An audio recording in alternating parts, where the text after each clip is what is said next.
पूर्णिमा होती हैं, उन पूर्णिमा में आज की जो पूर्णिमा बहुत मायने रखती है, बहुत। हम फिर निवेदन करेंगे, आज की जो पूर्णिमा है, प्रयास करो भोलेनाथ जी को एक श्वेत चावल का दाना शंकर भगवान को समर्पित जरूर करो।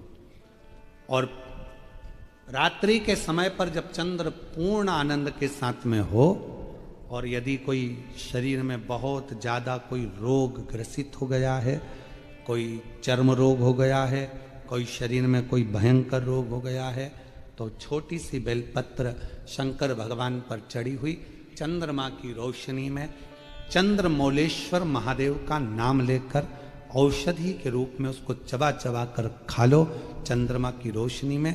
उससे वो औषधि का काम करेगी और तुम्हारे रोगों को समाप्त करेगी। चंद्रमौलेश्वर महादेव का स्मरण। कौन से महादेव? चंद्रमौलेश्वर। और चंद्रमौलेश्वर महादेव की चंद्रमौलेश्वर शिव उपासना ये बहुत। और आज तो पूर्णिमा है, बाबा की बड़े आनंदमय स्वरूप है। चंद्र की रोशनी में आप लोग तो खीर खाते ही हो, पर साथ में एक बेलपत्र का प्रयोग भी जरूर कर कर देखो, वो आपकी जिंदगी में ना जाने कितने रोगों को समाप्त कर देगी, कितने रोग। पर वो बेलपत्र छोटी लेना, ज्यादा बड़ी बेलपत्र नहीं लेना, छोटी सी बेलपत्र लो, शिव पर चढ़ी हुई श्री शिवाय नमस्तुभ्यम बोलकर चंद्र पूर्णता में जब हो, रात्रि के समय पर एक बेलपत्र चंद्रमौलेश्वर महादेव का नाम लेकर उसको चबा चबा कर, जिसको खाने पर मुंह में छाले हो जाते हैं या छार छार हो जाता है तो उसको पीस लो, पीस कर बाहर बैठकर गोली लेकर उसको पानी से निगल जाओ, पर उसको खाओ औषधि के रूप। कहते हैं पूर्णिमा की रात्रि की चंद्रमा की रोशनी एक ऐसी रोशनी होती है जिसमें जितनी औषधीय पौधे होते हैं उसमें एक बल उत्पन्न हो जाता है जो हमारे शरीर के सारे रोगों को समाप्त कर देता है, सारे। आपके यहाँ खीर रखते हैं, हमारे यहाँ हम हमारे कुबेरेश्वर धाम पर बेलपत्र रखते हैं रात्रि के समय पर। और वही बेलपत्र जब कोई बहुत ज़्यादा तकलीफ में होता है तो वही बेलपत्र का चूरा बल सूख जाती है, उसको दे देते हैं, भाई यही पाते रहो, वो औषधीय तत्व है। आप लोग छत पे खीर रखो, हम बेलपत्र रख देते हैं, अमृत इसमें, वो तो पहले से ही तो बेलपत्र और बलवान हो जावे और आनंदित हो, औषधि। आज वो ब्राह्मण देवता वापिस चलना प्रारंभ कर दिए, शरीर ने काम करना प्रारंभ। पात्र की बड़ी महत्वता। तुम्हारे घर में दीपक रोज लगाते हो रोज? मंदिर में दिया जलाते हो, पीतल का, तांबे का, चांदी का, स्टील का, जो दिया तुम्हारे घर में होगा रोज लगाते हो। बत्ती रोज जलाते हो, 5 दिया होंगे तो कभी बदल बदल के मांझ कर, खासा कर कर, धोकर उस दिए को लगाते हो। पर कभी विष्णु पुराण को पढ़िए, विष्णु पुराण में दीप की महिमा आई है। और विष्णु पुराण में जब दीप की महिमा को हम पढ़ते हैं तो उस दीप महिमा में वर्णन आता है कि दीप देव में इतना बल हो जाता है, रोज दीप लगता है भगवान के सामने, रोज उतारा जाता है, रोज बार बार उतरता है, उस दीप में इतना बल आ जाता है कि यदि कोई बीमार व्यक्ति है और उसका रोग समाप्त नहीं हो रहा तो वो जो दीप है जब वो ठंडा हो गया, उसी दीप को पानी के अंदर डाल दिया जाता है और उसी पानी से उस व्यक्ति को स्नान कराना प्रारंभ कर दिया जाता है तो उसका रोग समाप्त हो जाता है। इतना बल दीप में हो जाता है। तुम पूजन की सामग्री को, पूजन के जिस आसन पर हम बैठ कर जप करते हैं, बोलो आसन सिद्ध होता है कि नहीं होता? जम के तो बोलो। जिस माला पे हम जप करते हैं माला सिद्ध होती कि नहीं होती है? माला सिद्ध हो जाती है, आसन सिद्ध हो जाता है, वस्त्र सिद्ध हो जाता है। कितना कितना भाव का। शास्त्रों का अध्ययन करने वाला व्यक्ति इस सब चीजों पर स्मरण करता है कि दीप, हम कहते हैं तुम्हारे घर में ज्यादा दीपक बढ़ाने की जरूरत नहीं है, जो तुम्हारे यहाँ 4-5 दीपक हैं उसी से आरती पूजन सब करा करो। बहुत कीमती सी चीज आपको दे रहे हैं गुरु पूर्णिमा के अवसर पर, बहुत कीमती सी चीज दे रहा है। प्रैक्टिकल जरूर करना कि सियोर वाला महाराज झूठ तो नहीं बोल दिया। बहुत कीमती सी चीज है, पर हर जगह पर उसको प्रयोग मत करना, हर जगह पर उसका प्रयोग मत करना। उसका प्रयोग करना जब बहुत ज़्यादा उलझन में हो, बहुत टेंशन में हो, बहुत तकलीफ में हो, और तुमसे कोई भिड़ रहा है, तुम्हारे ऊपर आक्षेप कर रहा है, तुमको बहुत तकलीफ दे रहा है, और उस समय पर तुम अगर कुर्सी पर बैठे हो, सोफे पर बैठे हो, सिंहासन पर बैठे हो, तो अपने पुरुष अपने सीधे पांव का और महिला अपने उल्टे पांव का अंगूठा पृथ्वी पर टिकाकर अशोक सुंदरी का स्मरण कर ले। उतनी देर में आपका जो मन का टेंशन है, चिंता है, जो सामने उलझन आकर खड़ी है, 7 से 8 मिनट लगता है, धीरे धीरे धीरे धीरे हल होना प्रारंभ हो जाता है। मां त्रिपुरा सुंदरी जब माता सुख सुंदरी के स्वरूप का दर्शन करी, मां त्रिपुरा सुंदरी जब मां सुख सुंदरी के स्वरूप का दर्शन करी, विद्या महाविद्या माता त्रिपुरा सुंदरी स्वरूप का दर्शन करी, अशोक सुंदरी। और किस समय पर दर्शन करा? जब मां पार्वती की गोद में माता अशोक सुंदरी बैठी हुई थी। और माता पार्वती जी की गोद में जब अशोक सुंदरी बैठी हुई थी और त्रिपुरा सुंदरी को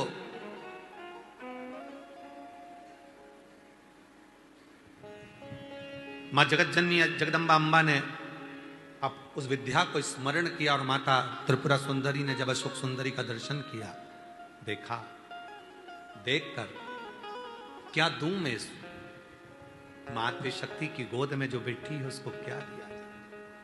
त्रिपुरा सुंदरी जी कहती हैं कि हे देवी अशोक सुंदरी, तुम मेरे त्रिपुरारी की पुत्री हो, और मैं त्रिपुरा सुंदरी मेरे त्रिपुरारी का स्मरण कर कर कहती हूं, संसार का कोई मनुष्य जब अपने पैर के अंगूठे को भूमि पर स्पर्श करेगा, उस समय पर पंजा एड़ी सब ऊपर होता है, अंगूठा केवल थोड़ा सा अंगूठा पांव का स्पर्श होता है, उस समय पेड़ी ऊंची, पंजा ऊपर, पांव का नीचे का जो भाग, खड़ा भाग नहीं, नीचे का भाग भूमि पर स्पर्श होता है।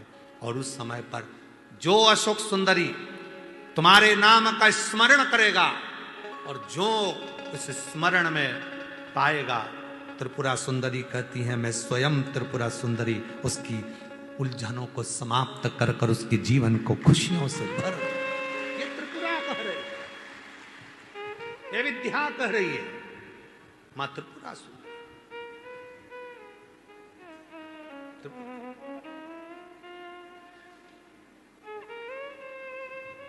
कितना कितना महाराज आप लोगों से निवेदन करें, बहुत विनय।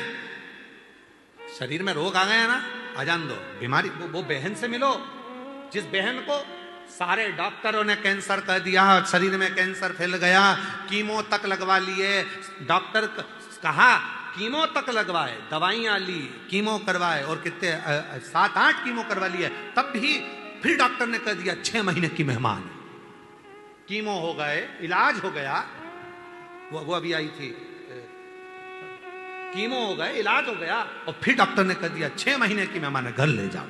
घर ले गए, विचार करा, एक बार सीहोर आए, रुद्राक्ष लिया, कंकर शंकर पूजन कर ली, घर गए, लोटा भर के जल चढ़ाना प्रारंभ करा, जल पीना प्रारंभ करा, रुद्राक्ष का जल लेना प्रारंभ करा, फिर विचार करा अब एक बार दिल्ली जांच करा लेते हैं। फाइल लेकर दिल्ली पहुंच गए, और दिल्ली के कैंसर हॉस्पिटल में जैसे ही फाइल दी और डॉक्टर ने जैसे ही फाइल देखा, जांच करी, और जो जांच करना प्रारंभ करी, अंदर से पानी निकालकर जो जांच करना प्रारंभ करी, तो डॉक्टर ने सारी फाइल नील कर दी। शरीर में एक रत्ती का भी कैंसर नहीं है, पूरा कैंसर समाप्त है, कोई कैंसर।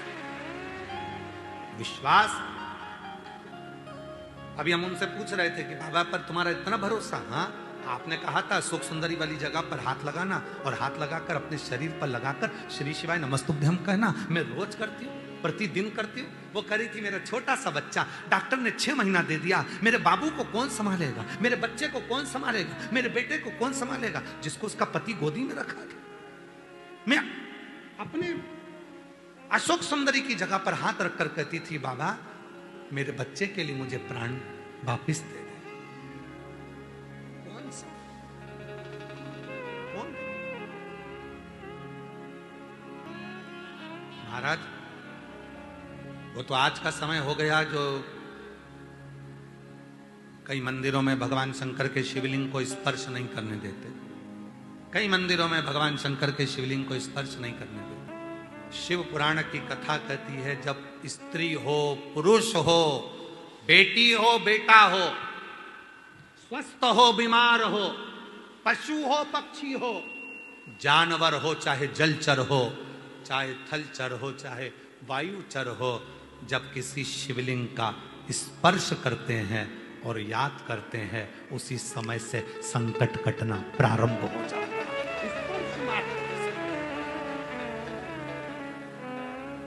स्पर्श मात्र स्पर्श। पूर्णिमा के नारियों को, स्त्रियों को अखंड सौभाग्य के लिए, जो नारी वैधव्य नहीं होना चाहती है, उस नारी को पूर्णिमा के कितने व्रत करना चाहिए? जिस नारी के यहाँ संतान नहीं हो, औलाद नहीं हो, उसको पूर्णिमा के कितने व्रत करना चाहिए? जिस नारी का पुत्र, पति बहुत बीमारी से ग्रसित हो, लग रहा हो कि ये मेरा बेटा बहुत बड़ी बीमारी में घिरा हुआ है, तो नारी को कितने व्रत करना चाहिए? स्वयं भगवान कृष्ण ने माता यशोदा को द्वापर में भी बताया है कि पूर्णिमा के 32 व्रत होते हैं। कितने व्रत होते हैं? 32।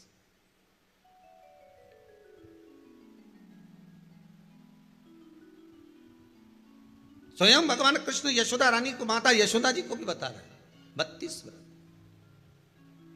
अब आपको किसी ने बता दिया होगा कि 8 कर लो, 7 कर लो, 6 कर लो, 12 कर लो, इसलिए आपने बोला कि 12 कर लीजिए, 32 कर लीजिए। अरे यहां तो द्वापर की कथा भी कहती है। यशोदा जी ने एक बार भगवान कृष्ण को रोक कर कह दिया, ए कन्हैया रुको। कन्हैया बोले, बोलो मां क्या बात है? कन्हैया जरा रुकिए, इधर आओ जरा। भगवान कृष्ण आए। हाँ मां बोलिए। किस जगह का प्रसंग है ये? जिस समय पर राधा रानी कुरुक्षेत्र में नंद बाबा और यशोदा जी को लेकर कुरुक्षेत्र के कुंड में, ब्रह्म सरोवर में स्नान कराने के लिए लेकर जाती है, ग्रहण का समय पर। और जब भगवान कृष्ण उस कुरुक्षेत्र के उस सरोवर में स्नान करने आते हैं, तब यशोदा जी ने अपने लाला से प्रश्न किया है, पूछा है, नारी वैधव्य होकर ना मरे,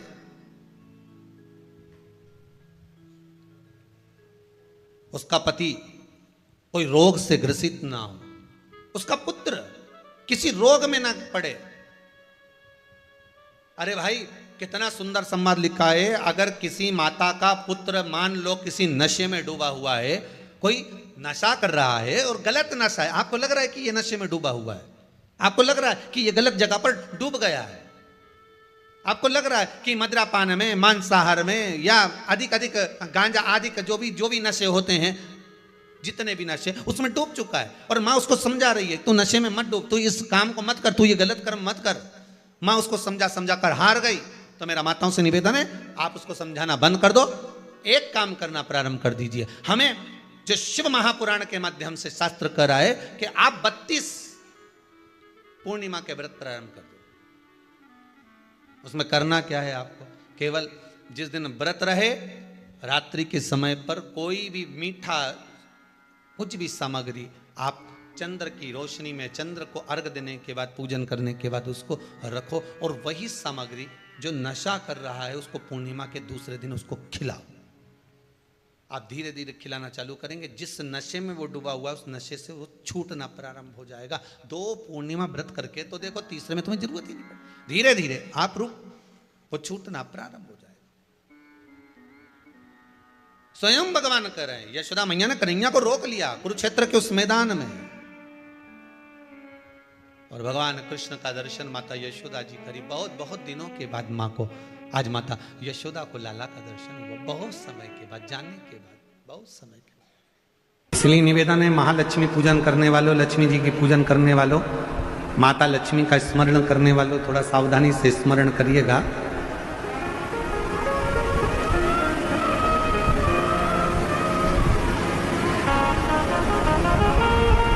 वासुकी नाग की धर्म पत्नी सतशीर्षा।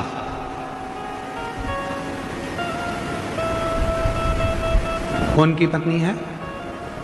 सतशीर्षा वासुकी नाग की पत्नी सतशीर्षा। शिवजी के गले में जो नाग पड़ा रहता है, शंकर जी के गले में जो सर्प होता है, उसकी पत्नी का नाम है सतशीर्षा। बोलो जरा, नाम बोलो। आवाज नहीं आई। सतशीर्षा ये वासुकी नाग की धर्म पत्नी है। जो शंकर जी के गले में नाग पड़ा है, उसकी धर्म पत्नी।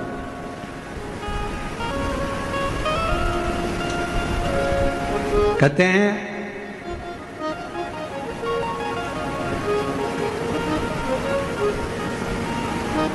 जब गर्भाशय के अंदर, पेट के अंदर या गर्भाशय के अंदर कोई गांठ पड़ जाती है, कोई गठान आ जाती है या पथरी हो जाती है, तो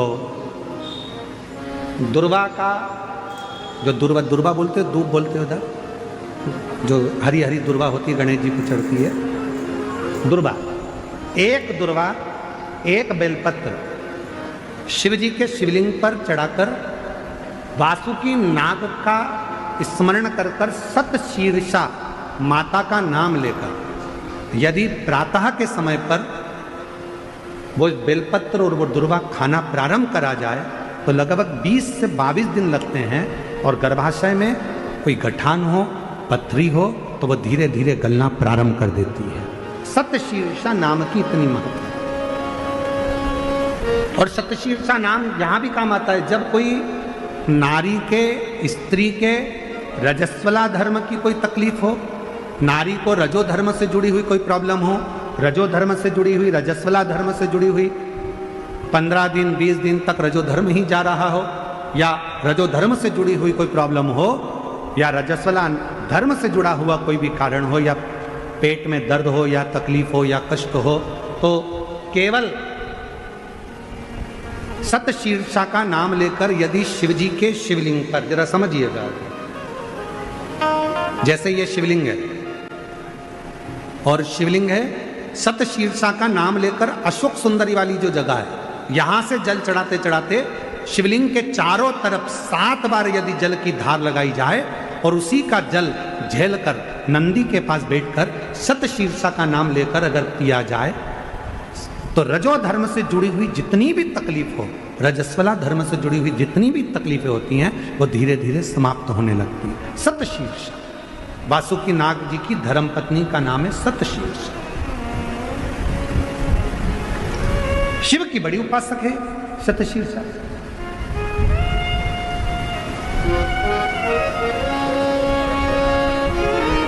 कहते हैं जब समुद्र का मंथन हुआ, देवता और राक्षसों ने मिलकर मंथन करा और वासुकी नाग की नेति बनाकर, सुमेरु पर्वत की रई बनाकर जब मंथन करना प्रारंभ करा कच्छप भगवान की पीठ पर, और मंथन करते करते जब सब लक्ष्मी, माणिक, मोती, ऐरावत, अप्सरा, गंधर्व सब आनंदित, विष, अमृत सब निकल गया, तब आखिरी में जो नेति थी वासुकी नाग थे, उनको ले जाकर एक कोने में डाल दिया। घिसते घिसते घिसते घिसते वासुकी नाग का पूरा शरीर बेकार हो चुका था, पूरा शरीर बेकार हो गया। तब शिव महापुराण की कथा कहती है, सतशीर्षा ने अपने पति वासुकी से कहा कि तुम चिंता मत करो, तुम्हारे शरीर में बहुत कष्ट हो रहा है, मैं जानती हूं, मैं ये जानती हूं कि तुम्हारे शरीर में कष्ट हो रहा है, तुम चिंता मत करो। सतशीर्षा ने अपने पति के पास में बैठकर शिव के नाम का उच्चारण करना प्रारंभ करा। तब देवाधिदेव महादेव जिस जगह पर वासुकी नाग पड़े हुए थे, गिरे हुए थे, रखे हुए थे, क्योंकि शरीर की हड्डियां टूट चुकी थी, पूरा शरीर कंकाल हो चुका था, मंथन कर, सतशीर्षा ने उनके पास में बैठकर शिव जी के नाम का उच्चारण करा, और भगवान के नाम का जो उच्चारण किया, तब देवाधिदेव महादेव प्रकट हुए और भगवान वासुकी को शिव जी ने कहा कि तूने इतना कष्ट झेला है देवताओं के लिए, इसलिए मैं तुझे अपने गले में धारण करूंगा। वासुकी को शतशीर्षा के कहने पर वासुकी नाग को शंकर भगवान ने अपने गले में धारण कर दिया। शतशीर्षा वासुकी नाग देवता की धर्म पत्नी, एक ऐसी धर्म पत्नी जो भगवान शंकर की आराधना में, साधना में, भजन में, कीर्तन में, स्मरण में डूबी रहे, वो और शतशीर्षा का ही क्रम करता है, शतशीर्षा की ही कथा करती है, शतशीर्षा की ही कथा वर्णन करती है, शतशीर्षा का ही चरित्र कहता है। कार्तिकेय बाबा से वर मांगा था शतशीर्षा ने कि कार्तिक महीने में यदि कोई शिव मंदिर में जाकर यदि कोई दीप दान करे, शंकर के मंदिर में यदि कोई दीप दान करे, शिव के मंदिर में यदि कोई दीप दान करे, तो हे प्रभु कार्तिकेय जी, कार्तिक महीने में यदि कोई शंकर के मंदिर में दीप दान करे तो ऐसी कृपा करना कि संसार सागर में वो बार बार जन्म ना लेकर शिव के धाम में ही स्थान ग्रहण करे, ऐसी कृपा कर। ये शतशीर्षा शास्त्र कहता है दूध चढ़ाने से घर में संतान की वृद्धि होती है, दही चढ़ाने से भगवान शिव के, अगर शिवलिंग पर हम दही चढ़ाते हैं उससे परिवार में प्रेम बढ़ता है। क्या बढ़ता है? प्रेम। फिर घी चढ़ाने से हमारे घर से रोग दूर होता है। शहद चढ़ाने से, भगवान शंकर पर जो शहद चढ़ाया जाता है वो चढ़ाने से घर में संपदा की वृद्धि होती है। और 5वें नंबर पर भगवान को शक्कर, खांड जो आप जानते होंगे, शक्कर आदि पिसी हुई चढ़ा देने से, शिव जी को चढ़ाने से हमारे घर के बच्चे जिद्दी नहीं होते। क्यों कहते हैं? जो बच्चा जिद्दपन करता हो, जो बच्चा जिद्दी रहता हो, तो क्यों कहते हैं कि अवधूतेश्वर महादेव का नाम लो और उसके हाथ में शक्कर की कटोरी देकर शंकर जी पे चढ़वा दो, बच्चा कभी जिद्दपन नहीं करता। अवधूतेश्वर महादेव का नाम लेकर सोमवार की अष्टमी के दिन